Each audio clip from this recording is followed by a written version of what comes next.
त्याचं एक काम होतं, रोज सकाळी कामाला जायचं, संध्याकाळी कामावून घरी यायचं. तसं तर हे काम सगळ्यांचंच असतं, पण त्याचं हे जरा वेगळं काम होतं.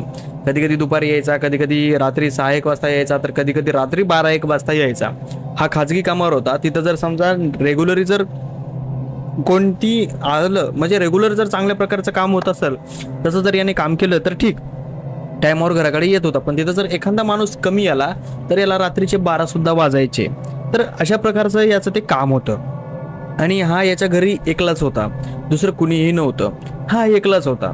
म्हणजे याचे जे आई वडील होते ते गावाकडे राहायचे, याची जी बायको होती ती याला सोडून गेलेली होती, आणि याला एक मुलगी होती, ती सुद्धा त्याच्या बायकोसोबत तिच्या माहेरी होती.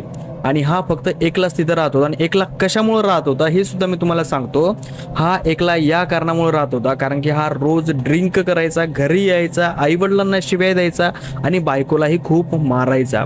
त्या कारणामुळं त्याची बायको त्याला सोडून गेली होती की बाबा तू दारू पितोस, मला मारतोस, मला त्रास देतोस, एक मुलगी झाली आहे तरी सुद्धा तुला संसार चांगला करता येत नाही. या कारणामुळं तो, त्याची जी बायको आहे ती याला सोडून जाते. आणि याचे जे आई वडील असतात ते याला सांगून सांगून थकतात की असं करू नको बाळा, तुझा संसार आहे, तुझं घर आहे, चांगल्या पद्धतीनं राहा, प्रेमानं राहा. तर तो आई वडिलांना सुद्धा शिव्या द्यायचा. आणि एकदा दोनदा त्याने त्याच्या बाबावर सुद्धा हात उचलला होता. त्या कारणामुळं त्याचे आई वडील सुद्धा त्याला सोडून त्यांच्या गावाकडे गेले होते.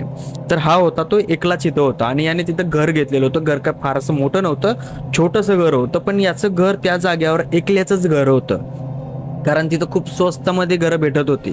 आणि त्या घराच्या साईडला थोडं पलीकडे एक स्मशानभूमी सुद्धा होती. इकडच्या बाजूनं स्मशानभूमी, मधात त्याचं घर, आणि इकडच्या बाजूनं कचरा टाकण्याची जागा त्या शहरामधली, त्या नागपूरमधली, बरोबर आहे. अशा प्रकारचं ते लोकेशन होतं. आणि त्याची जे रस्ता होता घराला येण्याचा, तो रस्ता त्या कचरा टाकायच्या रस्त्यानंच होता. आणि तो एवढा बेकाराने, एवढा घाणेरडा राहत होता की त्याला असं तेवढं हे वाटत नव्हतं की बाबा की मी तिथं जावं किंवा चांगलं राहावं, माझी बायको यावी, काही वाटत नव्हतं. आणि जेव्हा त्याच्यासोबत हे सगळं काही घडलं, त्याच्यानंतर 15-20 दिवसाच्या नंतर तो आपोआप जाग्यावर आला.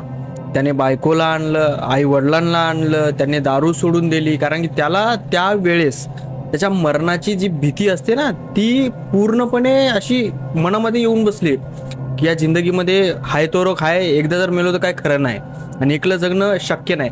मग त्या बिचाऱ्याने कशा प्रकारचं त्यांना आणलं, म्हणजे का सोबती पाहिजे म्हणून आणलं किंवा मरण्याच्या भीतीनं आणलं ते माहीत नाही, पण त्यांनी सगळ्यांना जाग्यावर आणलं. आणि तोही नॅचरली जाग्यावर आला. तर झालं असं होतं की एका दिवशी त्याला सुट्टी होती, म्हणजे त्याला उद्या सुट्टी घ्यायची होती. तर तो आज कामावरून आला